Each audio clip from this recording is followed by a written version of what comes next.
Magsitayo ang lahat para sa panalangin. Arnel, maaari mo bang pangunahan? Our Father, who art in heaven, hallowed be your name, your kingdom come, your will be done, on earth as it is in heaven. Give us this day our daily bread, and forgive us our sins as we forgive those who sin against us, and bring us to the test, but deliver us from evil. Amen. bago kayo umupo, maaari nyo bang pulutin ang mga kalat sa ilalim ng mesa at ilagay ito sa inyong bag? Pwede ko na kunin. Tapos na ba? Oo. Maaari na kayo magsiupo. Mama ka. Kunin ka. Magandang umaga, grade 4. Magandang umaga po, binibining piga. Okay, magsiupo ang lahat. Ngayon, tatanungin ko kung meron bang lumiban sa inyong klase? Wala ba? Wala. So, bago tayo pupunta sa ating formal na diskusyon, mayroon akong mga alintuntunin sa ating silid-aralan na dapat ninyong sundin. So, una, pumasok ng maaga at handa. Sa aking klase, bawal kayong malate at maghanda kayo. Ihanda nyo yung mga sarili at ang mga inyong mga kagamitan dito sa silid-aralan. At makinig at sumunod sa guro. Class, dapat sundin nyo ang aking mga alintuntunin o ang mga aking sasambitin dahil yan ang part nyo bilang mga estudyante. At pangatlo, magtaas ng kamay bago magsasalita. So, bawal kayong sumabat kapag ako ay nagsasalita dito sa harap. Huwag kayong sumagot in chorus. Ang panguli naman, igalang ang bawat isa. Igalang bawat isa, nagkaintindihan lang ba tayo? Oo. Okay. Bago ay class, mahilig ba kayong makinig ng kwento? Oo. Magaling! Dahil ngayon, mayroon akong kwento sa inyo. Ito ay ang pinamagatan ng si Daniel at ang yungib ng mga leon. Ulit, ano ang pamagat ng ating kwento? Si Daniel. Okay, Arnel? Si Daniel at ang yunib na leon. Magaling! Ngayon, sisimulan ko na makinig ng puputi dahil mayroon akong mga katanungan mamaya. Kakaintindihan na ba tayo? Oo. Again, nagkakaintindihan na ba tayo? Oo. Okay. Naging tagapamahala ng Kahariang Babylonia si Haring Dario at minahal niya si Daniel at nais niya itong gawing pinuno sa kanyang kaharian. At pagkarinig iyon ng mga pantas ng hari, sila ay naiinggit mga bata at niloko nila ang hari sa paggawa ng batas na kung sino man ang manalangin sa Diyos ay ipatapon sa yungib ng mga leyon. At sumang-ayon din si Haring Dario mga bata. Ano ba ang leyon mga bata? Ito ba ay mabait o mabangis?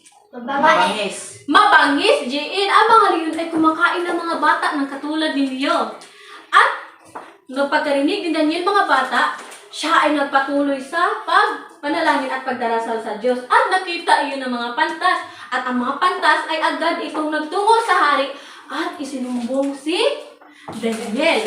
Walang magawa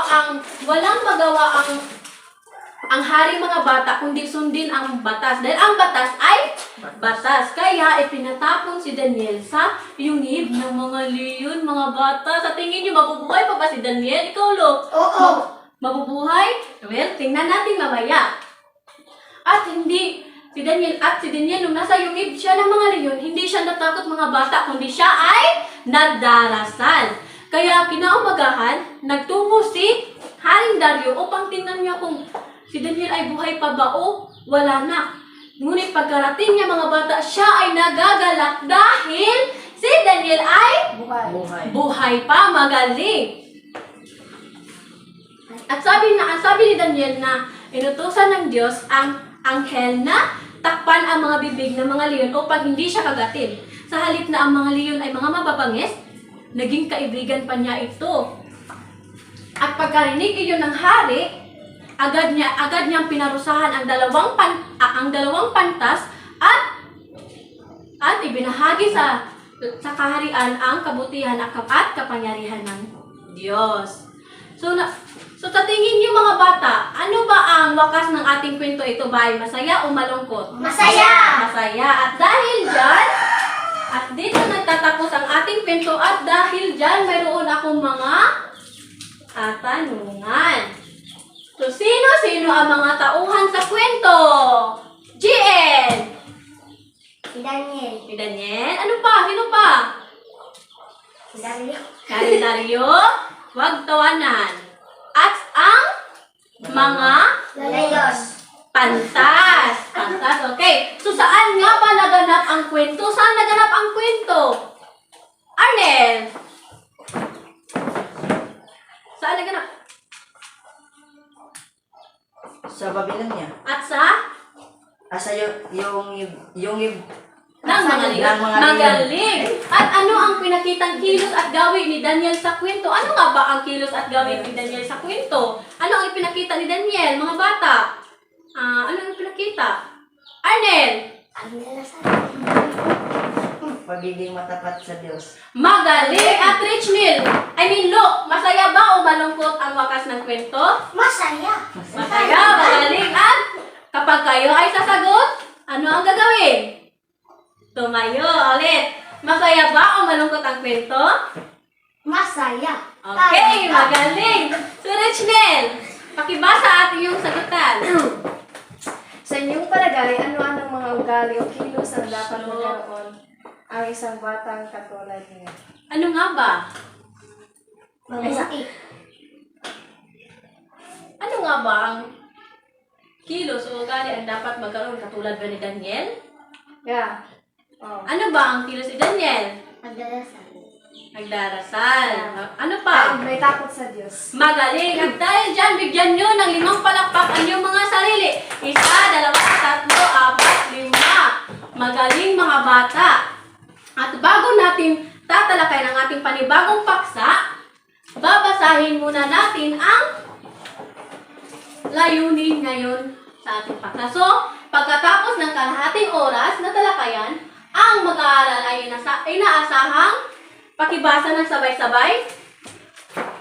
Nalarawan ang mga elemento ng kwento. Nakikinahog sa talakayan ang mga aktibidad.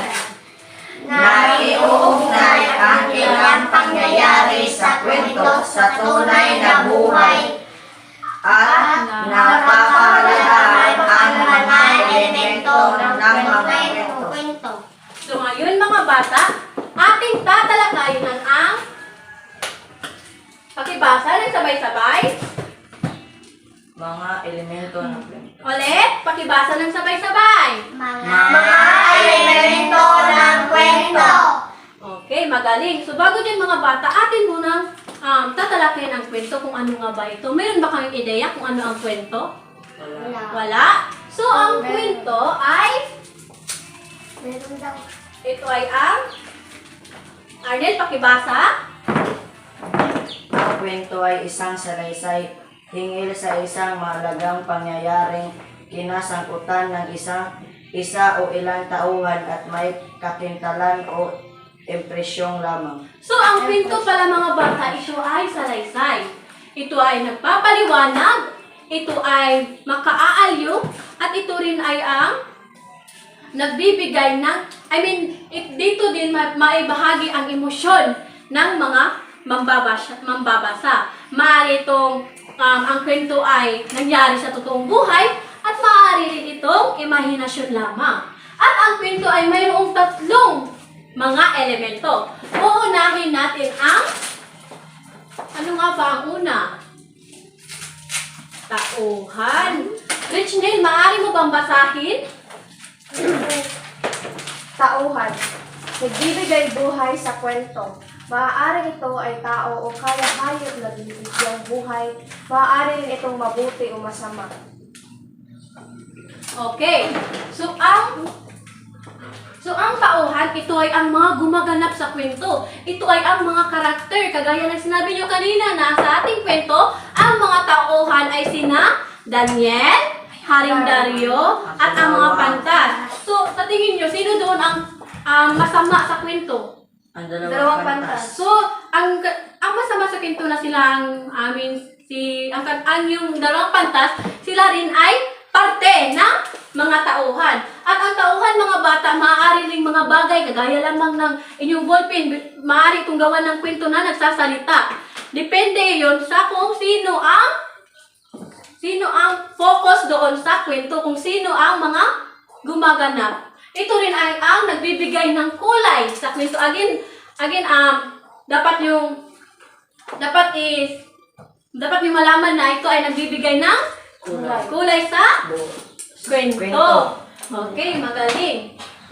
Kagaya rin na nakita natin sa teleserye na may kontrabida at bida, sila ay ang mga tauhan. At ano naman ang susunod naman ay ang tagpuan. Jean, maaari mo bang basahin? Tumukoy sa kung saan lugar o kailang panahon naganap ang isang kwento. Ito ay matatagpuan sa simulang bahagi ng kwento.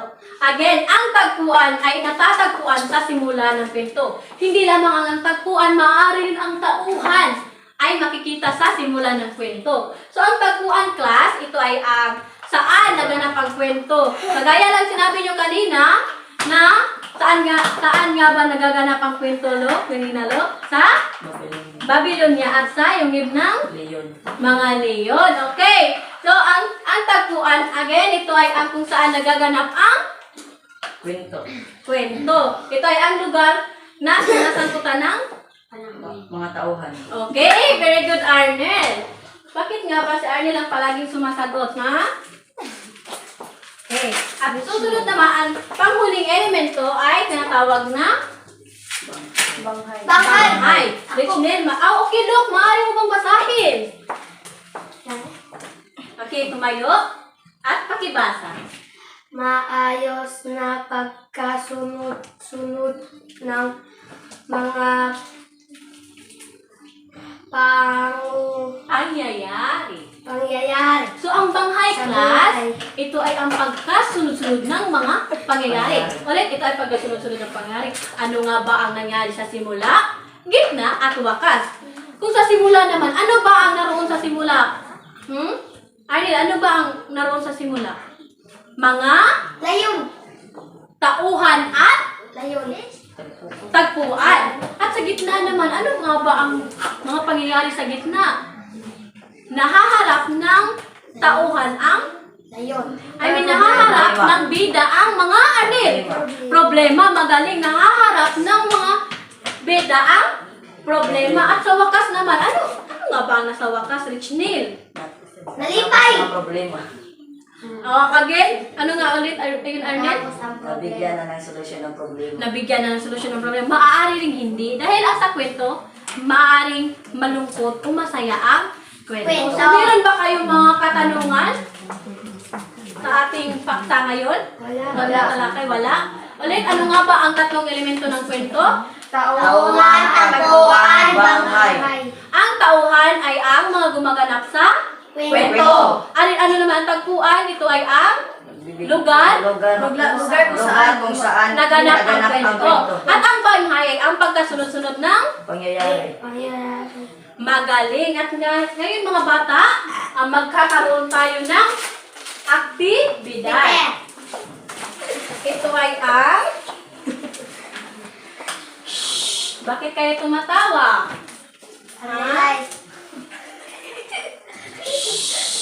Quiet! Manahimik! Okay.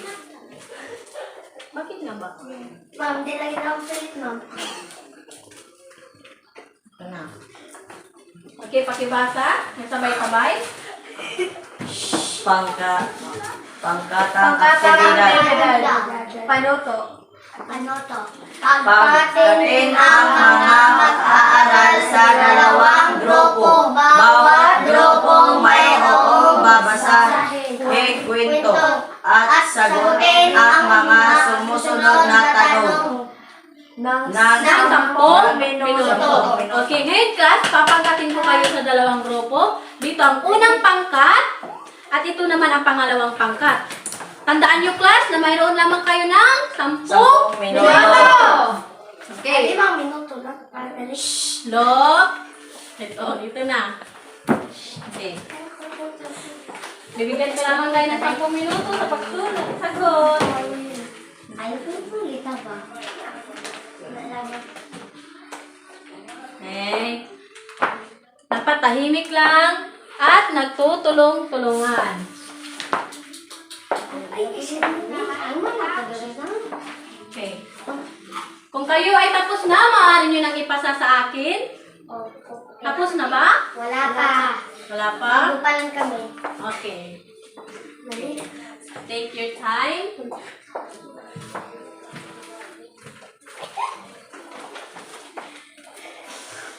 Tapos na ba? Wala pa. Okay. Pambihirang ka.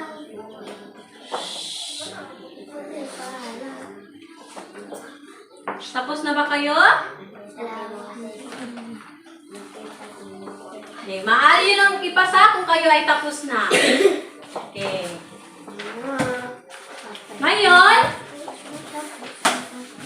ano nga ba ang pakiramdam look na ginagawa yun ang ating aktibidad? Ikaw ba ay nasayahan?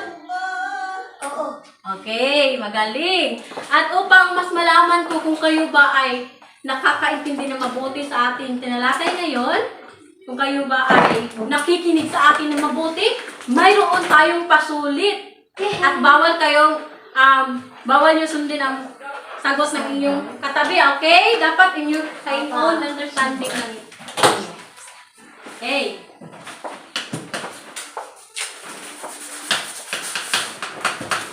Bibigyan ko lamang kayo ng 3 minuto sa pagsagot, mga bata.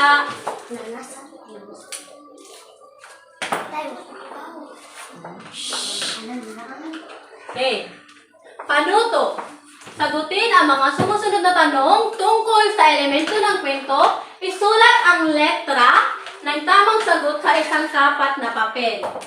O kahit ano na lang, sa inyong kwaderno na lang, okay. Maaari na kayo magsimula sa pagsagot. Sa luyok. Ako luyuan eh. Dito. Okay. 3 minuto lamang, class. Dahil mag-checking tayo mamaya. Okay.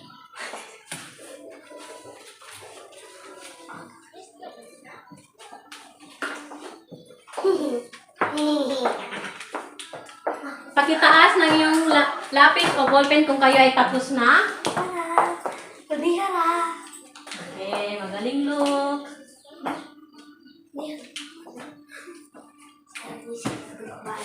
Okay, tapos na ba kayo, Arnel?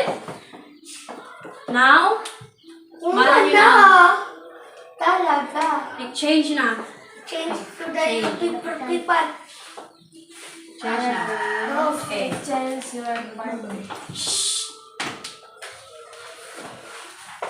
Eh, pwede mo na.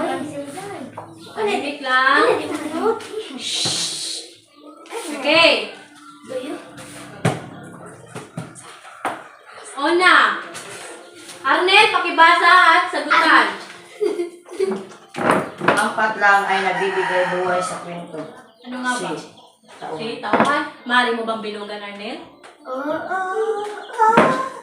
Shlok, manahimik. Okay. Richnil, number 2. Pakibasa at sagutan ito. Ako lang. Alin dito ang hindi bahagi ng kwento? A. Pangalan. Okay. Tama nga ba yung una, class? Okay, maaari yun ang... At ang number 2 ay tama, magaling, dahil ang pangalan ay hindi bahagi ng elemento ng kwento. Pabigyan natin ng 3 palakpak si Arnel at si Richnel. 1, 2, 3. Jean, pakibasa. Okay, Lu, pakibasa. Ang Patlang. pak. Huwag yung tawanan, class. Ay Ang paklang. ang pagkasunod Ang pagkasunod-sunod ng na pang... yayari. Ano ang sagot? Si. Okay, maaari mo bang bilugan, Lo, ang iyong sagot? Okay, tama. At pang-apat naman, GN. Si Risa ay nakatira sa Danau City at siya ay mabuting anak. Anong elemento ng kwento ang sinalungguhitan? GN, maaari mo ba bilugan ang iyong sagot? B. Okay. Chiki sa Danilo, Shh, manahimik. Okay, tama. At panglima naman, Arnel, maaari mo bang basahin ulit at pakibilugan kung ano ang iyong sagot? Basa. Sa palengke bumili ng gulay si Edmar. Anong elemento ng kwento ang sinalungguhitan? Maaari mo bang bilugan, Arnel? Kaya mo yan. Tagpuan, magaling. At dahil dyan, bigyan nyo ng 5 palakpak ang iyong mga sarili. 1, 2, 3, 4, 5. Okay, class. Sino ba ang nakuha ng perfect score? Ako. Mali nyo ipasa sa sampay.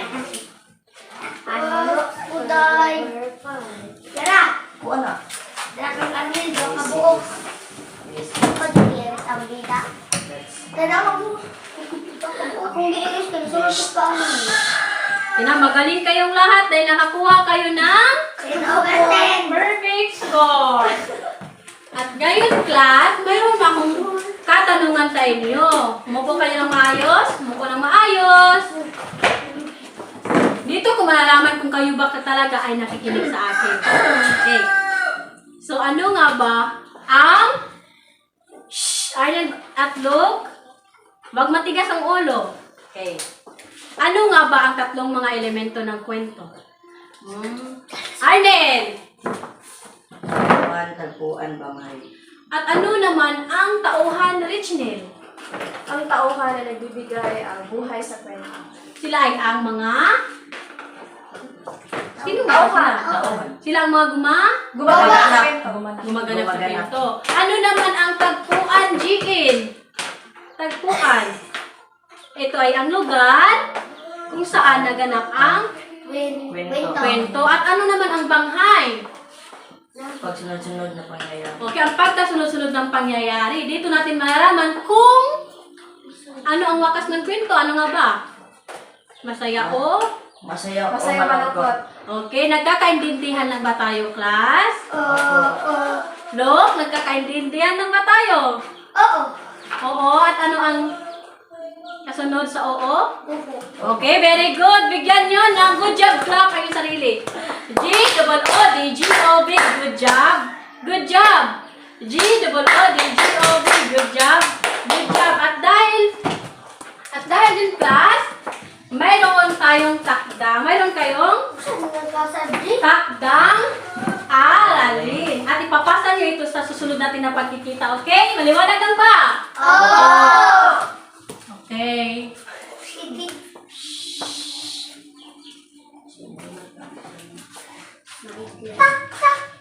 Panuto. Sumulat ng isang maikling kwento gamit ang mga elemento ng kwento. Again, look. Gumawa kayo ng maikling kwento na gamit ang mga elemento. At narito ang rubrics sa pagsulat ng kwento. Nilalaman 20%, originalidad 10%, at ang kabuuan ay 30%. Nagkakaintindihan na ba tayo? Oo. Ay, isulat yung papel upang hindi nyo makalimutan. Okay. Sabihin nyo naman kung kayo ay tapos na. Okay.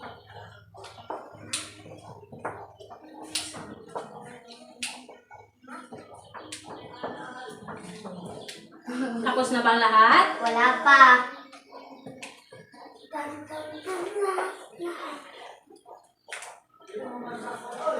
Tapos na po. Okay.